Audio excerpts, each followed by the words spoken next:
Hey, what's up, guys? This is Mark Bozon with the IGN Nintendo team. I'm here to give you just a quick look, a video introduction at Knights on the Nightmare, which is a really unique and it's somewhat intimidating strategy game by Atlus, but something that's really, really cool. And I wanted to make sure you guys kind of checked it out here first in the sort of laid-back setting. So we're going to go through just a simple battle. Keep in mind you control just the Wisp in this game, which is done with the stylus. So everything else is just self-contained in each battle. So this is the main screen on the bottom here. We're going to look. You can see I can drive around a cursor. I'll highlight my playable character, which is a warrior this time around. You can see his attacks are in blue. And then I'm going to cruise up and look at enemy paths. So they're always going to stay within those little lighted paths you see there. And then, of course, just like any other strategy game, you got treasure chests and candelabras you can take out, and they give you items, things like that. But the main strategy in this game is actually to keep your stylus safe, and you're going to do that by making attacks with both lawful and chaotic. You can see me switching it there. Both of those different settings within the world. So it's kind of like Ikaruga, the shooter by Treasure. So we're going to dive into it here. This is all the equipment in the game, and you actually equip characters one at a time. They're almost like use items. So I'm going to tap on this little box here. We're going to go in, and you can see all the different items. I'm actually going to sort them by a warrior, since that's the only guy I've got on the screen right now. And you can check all of them out. Up on the top, you can see there's lawful, which is in blue. And I'm going to look for some. There's one, chaotic, which is in red. So when you actually switch between these, you're going to need items that you can equip on them, based on what phase you're kind of in the battles. So it'll make a little more sense when we actually get into it. But I'm just going to equip one from each here, and equip it. There we go. So you can see we've got 2 out of the 4. I'm just working with one guy here, so we'll just go with that, and we'll get right into a battle. It says, okay, kill the enemies, and that'll beat this stage. So we're going into it. Little tactical screen on the bottom there. Shows in white my character, and then the 2 enemies we're playing against. So here you can see I'm kind of driving the cursor around. I'm clicking and releasing to attack a guy. So since you've got different attacks with your characters that are fully stationary, at least for this battle, I can cruise around, I can grab this item, I'm going to bring it down and equip it on him, and I've got a huge attack. Boom, hit him with a huge attack there.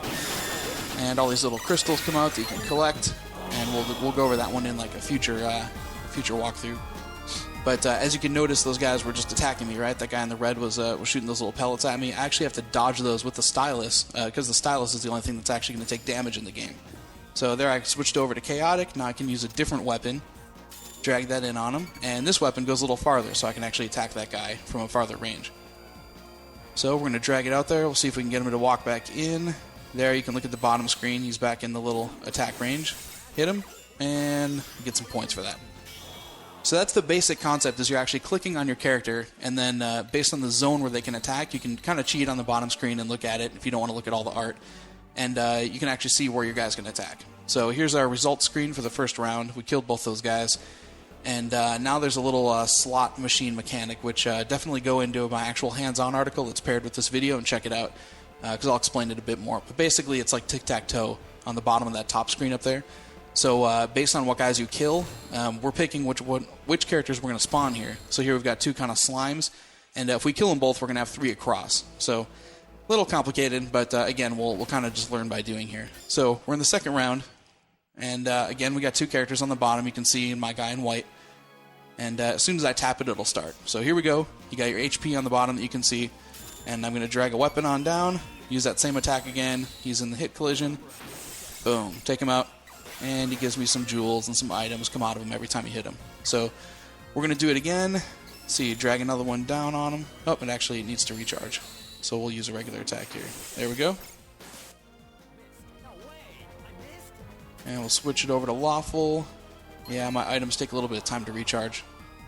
So we'll do a regular attack on him here. See if we can shave a little bit of HP off on him. Yeah, alright, it got a little bit.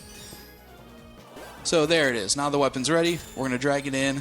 And here comes the attack again. Drag and let go. Big old 200% hit. All the crystal shards come out and some items. We're going to grab all those. And we whip that guy again too. So as you can see, that's a quick example of a pretty simple battle. And it definitely gets more complex, but the intimidation factor certainly isn't something that should discourage anybody from checking this game out.